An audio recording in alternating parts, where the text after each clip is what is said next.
Until the monkey comes,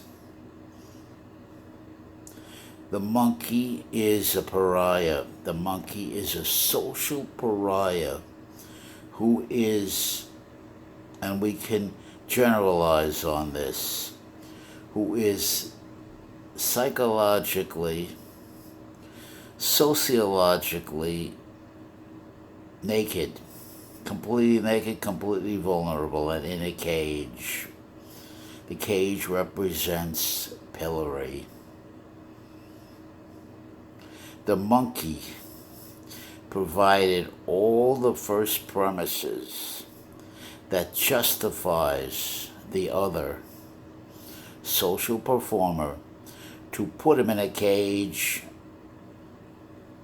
lock the cage door, and now the monkey is stark naked and vulnerable in the cage. And now they blame him for everything. He becomes the punching bag. He becomes now the ultimate victim. He's vulnerable, he's naked, he's deluded, and now he's trying to join in the action that he sees all around him. There's a lot of sexual activity, and he wants to participate. And he doesn't realize right from the start, he's looking for a hero. He's looking for somebody that will open that cage door for him and very, very effectively walk him through this social scene where everything is moving very quickly.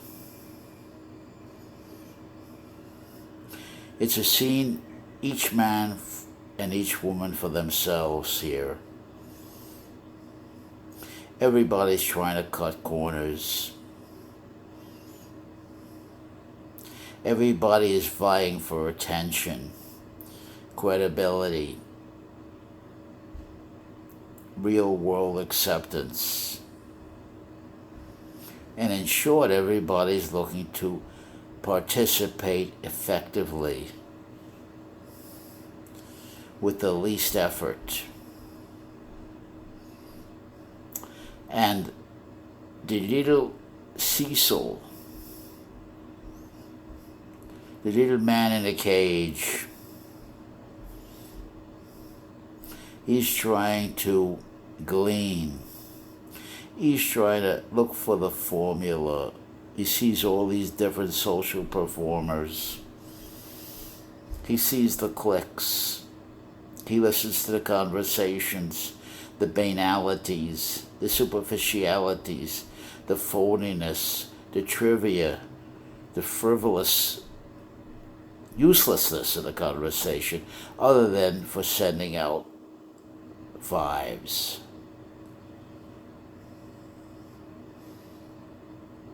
And the Cecil in pillory in a cage until the monkey comes is trying to pick up on the techniques. He's trying to compare himself. He's trying to follow the leader. And he asks himself, what should I do? What should I do to be effective? Everybody wants to be effective.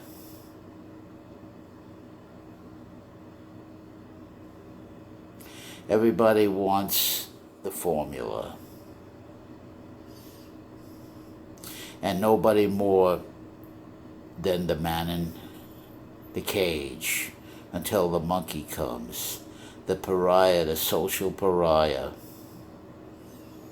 who finally, ultimately ends up having to give to himself in fantasy what his society will never give him, because he doesn't have the appearance, he doesn't have the personality, he doesn't have the rhetorical or persuasive skills to earn that possibility. And he doesn't understand that that possibility is remote. Nobody ever told him this. The competition is severe. There's so many other people who are much better than you are. also competing for the same thing, also trying to cut the corners, also wanting it to be done quickly, also wanting to master symbol speech, wanting to master talking in shorthand, wanting to master talking on the fly, and yet get perfect attention, perfect cooperation, perfect collaboration with their agenda. And as you pursue this scene, it becomes more and more ridiculous. As you uncover it, as you keep pursuing and following with the right questions and the right follow-ups.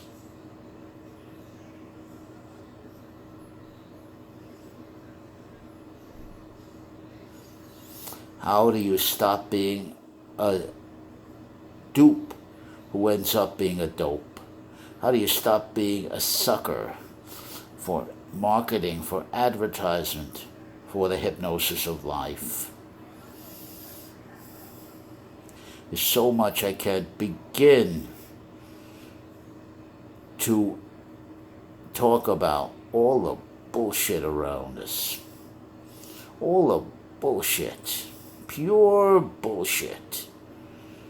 Pure meaningless sop that has to be broken down. You have to first clean out the Aegean stables of all that bullshit before you can take control of what you want to put in the Aegean stables of your mind. You can't put new stuff in on a pile of shit.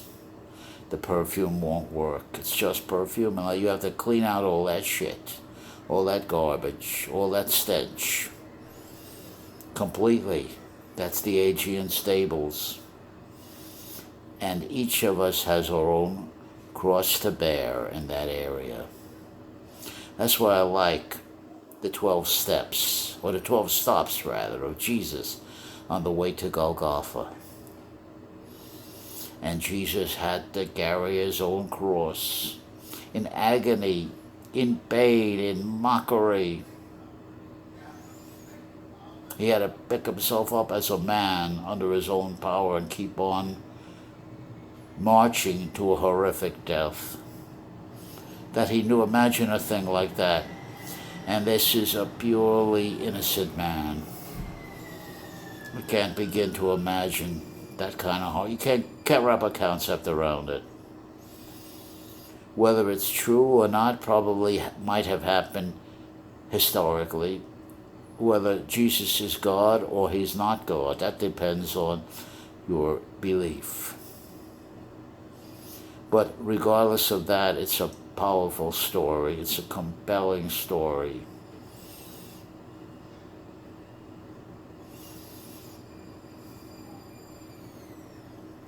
Each has their own. None has the time. Human reality doesn't have the time. Human reality takes the time. Human reality does not have the care. Human reality makes the care, constructs the care, and it's only for today. I never knew that. I never knew when a woman says, I love you, or she'll fuck you. It's just for the moment. It's not for all time. And in the next moment, she could say no. No means no. But I said no. But you just said. But I said no. But now I said no. Why? What did I do? I said no. And I said no with my body language. And I said no with the tone of my voice. I said no. But it's not fair. It's not fair. What about compassion? What about all this nurturing we hear? What about a compassionate piece of ass? What about that? What about what you just said a minute ago? I said no. But I said no. No means no. And you can generalize that. No means no. You get into the most trouble with the hanging on bite, the lingering bite. No means no. But I said no. But I said no. That's a mistake. A lot of people like Bill O'Reilly, Charlie Rose, Matt Lauer, all of these are older men. And they're trying to, if I got it right, I could be wrong, but if I've got it right, this is my perception. They try to crash through that no. They try to power through that no. They think they have the money, they think they have the height, they think they have the material backup that should enable them to crash through the no. That's from the top. And from the bottom, a man like myself, we want to crash through the no. It's the same thing, but opposite sides of the same coin. By asking for altruism, compassion, mercy, piece of ass, just to be like everybody else. Hey, it's a sexual revolution. How can I benefit from it? Why doesn't it include? It should include me. And on and on. We need justification. We need rationalization. We need alibi. We need excuse. And ultimately, we need better and better delusions of grandeur. And we all want to get even for the wrongs. For the wrong that was done to that monkey in the cage until the monkey comes. And they're laughing and mocking the monkey. But the monkey put out the first premises that made a scene like this possible. And now the monkey wants revenge. He wants to avenge it. That is you'll never hear anybody talk about it except your stranger. That's another perspective on Elliot Rodger, The Day of Retribution. He had two ways to even the score against the jock and all those tall blondes in Isla Vista that physically and socially rejected him in a brutal way. One, to win the lotto, become a multi-millionaire and buy him a mansion on a hilltop. Lamborghini, beautiful clothes. The other, the Day of Retribution. The whole purpose is to say, fuck you to that jock. Fuck you to the TDH, tall, dark, and handsome, you're pretty boy. Fuck you to the 20% that gets 80% of the action on the parotid curve. Fuck you to all of that. And he doesn't realize the way to say fuck you to all of that is get yourself in tremendous shape. Drive iron, hard. Build strength, build power, build muscle, build presence, build credibility. Build security around yourself. Build confidence around yourself. Develop your personality, your appearance, your presence. Get you some swag. Even if you're a short little man like me, I'm 5'3.5".